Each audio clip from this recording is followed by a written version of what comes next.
Este es el segundo vídeo de la unidad didáctica 1, Evaluación energética de sistemas de generación de calor.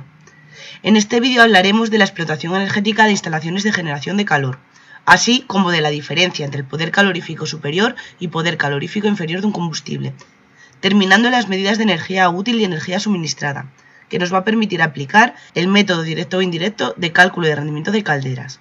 En el Real Decreto 275/1995 se define caldera como el conjunto formado por el cuerpo de caldera y el quemador, destinado a transmitir al agua el calor liberado por la combustión.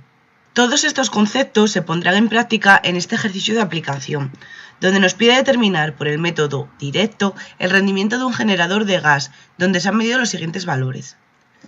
La temperatura de agua de impulsión son 65,6 grados centígrados.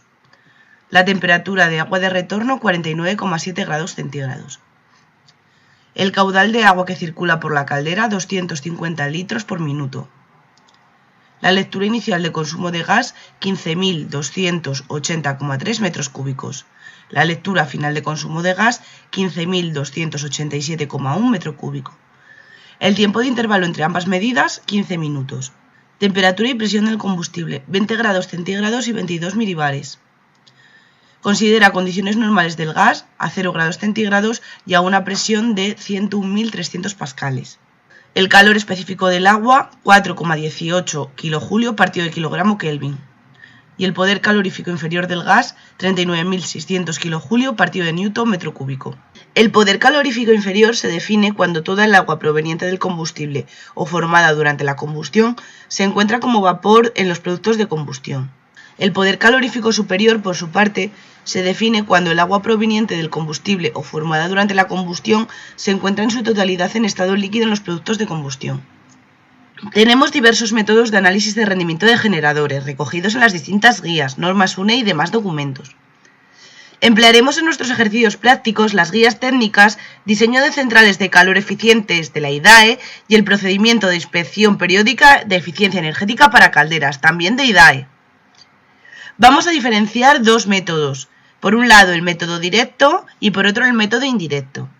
El método directo permite obtener el rendimiento de la caldera midiendo la energía suministrada mediante el combustible y la fracción de dicha energía que pasa al agua de la caldera, que será la energía útil que obtendremos en el proceso.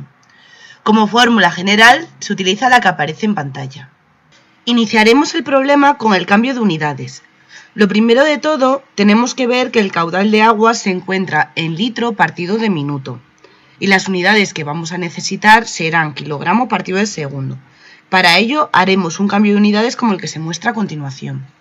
El caudal másico serán los 250 litros partido de minuto por 1 kilogramo partido de litro por 60 minutos partido de una hora por una hora entre 3.600 segundos y esto nos da un valor de 4,16 kilogramos segundo. Una vez que hemos obtenido el caudal de agua en las unidades necesarias, vamos a proceder a calcular el volumen. Para ello restaremos la lectura final del contador menos la lectura inicial del contador, que serán los 15.287,1 menos los 15.280,3, dando un resultado de 6,8 metro cúbico. Seguiremos ahora con otro cambio de unidades. En este caso, si leemos el enunciado, nos dice que las condiciones normales del gas, la presión está en pascales. Sin embargo, cuando hablamos de la presión del combustible nos la da en milibares. Para ello vamos a tener que realizar otro cambio de unidades. 22 milibares por un bar partido de 1000 milibares por 100.000 pascales entre un bar nos va a dar un total de 2.200 pascales. Una vez que hemos obtenido la presión de nuestro combustible en pascales, ya se la podemos sumar a la presión del gas. Por lo tanto, los 101.300 pascales más 2.200 pascales da un total de 103.500 pascales. Para terminar esta primera parte del ejercicio, que es de cambio de unidades, tenemos que recordar que la temperatura de nuestro combustible son 20 grados. Sin embargo, cuando trabajamos con ecuaciones de gases ideales, las temperaturas deben ir en Kelvin y por tanto debemos también trasladar esta unidad a Kelvin, obteniendo que nuestros 20 grados más los 273 kelvins nos da un total de 293 kelvin. Por lo tanto, en este punto del ejercicio ya tenemos todos los datos en sus unidades correspondientes y podemos proceder a aplicar la ecuación de los gases ideales. Por lo tanto, la ecuación de los gases ideales o perfectos será presión inicial por volumen inicial partido de temperatura inicial va a ser igual a la presión final por el volumen final entre la temperatura final. Es decir, un gas ideal o perfecto va a ser un gas formado por partículas sin atracción ni repulsión entre ellas y cuyos choques son perfectamente elásticos. Va a ser un gas que cumpla con las leyes de Boyle-Mariotte, de Gay-Lussac y de Charles. En condiciones normales de presión y de temperatura, la mayoría de los gases reales se comportan como un gas ideal. Ahora utilizaremos la ecuación de los gases ideales, de la cual tendremos que despejar el volumen inicial, ya que el resto de las incógnitas las hemos obtenido en los cálculos anteriores o las vamos a poder obtener de nuestro enunciado. Obtenemos la ecuación despejada y vamos a proceder a sustituir cada una de las incógnitas. Por lo tanto, el volumen inicial será igual al volumen final, que son los 6,8 metros cúbicos que habíamos calculado anteriormente, por la temperatura inicial, que son 0 grados. Recordamos que para la ecuación de los gases ideales las temperaturas tienen que ir en kelvins y por lo tanto se corresponde con 273, por la presión final, que es la que habíamos realizado en cálculo, dividido entre la temperatura final, que eran los 20 grados centígrados, pero tenemos que pasarlos a Kelvin, por la presión inicial, que son los 101.300 pascales. Esto nos va a dar un volumen inicial de 6,47 metro cúbico. Todos los cálculos que hemos realizado hasta ahora van a ser necesarios para poder obtener el rendimiento del generador a través del método directo. La fórmula que vamos a utilizar será: el rendimiento es igual a la potencia nominal útil de nuestro generador, QU, partido del consumo calorífico nominal, QF, todo ello medido en kilovatios. Si descomponemos estos dos valores, obtendremos que la potencia nominal útil será igual al caudal másico del agua por el calor específico del agua por la temperatura de salida menos la temperatura de entrada, también conocido como el salto térmico.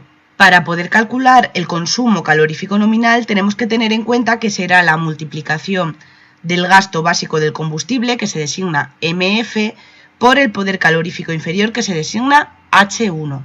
Si analizamos esta ecuación nos damos cuenta de que el caudal másico ya lo hemos calculado al principio de nuestro problema, que el calor específico es un dato del enunciado que nos dice que es 4,18 kJ partido de kilogramo Kelvin. La temperatura de salida serán los 65,6 grados centígrados, la temperatura de entrada 49,7 grados centígrados.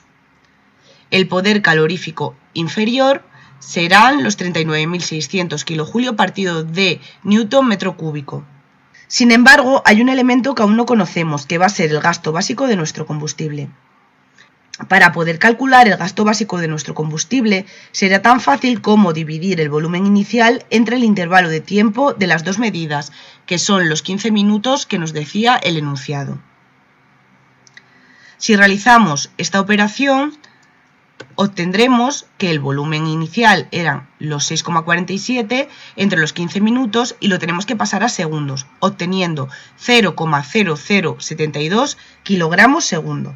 Por lo tanto, para calcular el rendimiento lo que haremos será multiplicar el caudal másico, los 4,16, por el calor específico del agua, 4,18. Todo ello lo multiplicamos además por el salto térmico del agua, que será los 65,5 menos los 49,7, dividido entre el gasto básico del combustible, que lo acabamos de calcular, por el poder calorífico inferior. Esto nos va a dar un valor de 0,97. Sin embargo, el rendimiento debemos darlo en tanto por ciento. Si multiplicamos el rendimiento por 100, obtendremos el porcentaje real de eficiencia, que es el 97%. Con esto finalizaríamos nuestro ejercicio. Espero que este vídeo os haya permitido comprender cómo se obtiene el rendimiento de los generadores a través del método directo. Nos vemos en el próximo vídeo.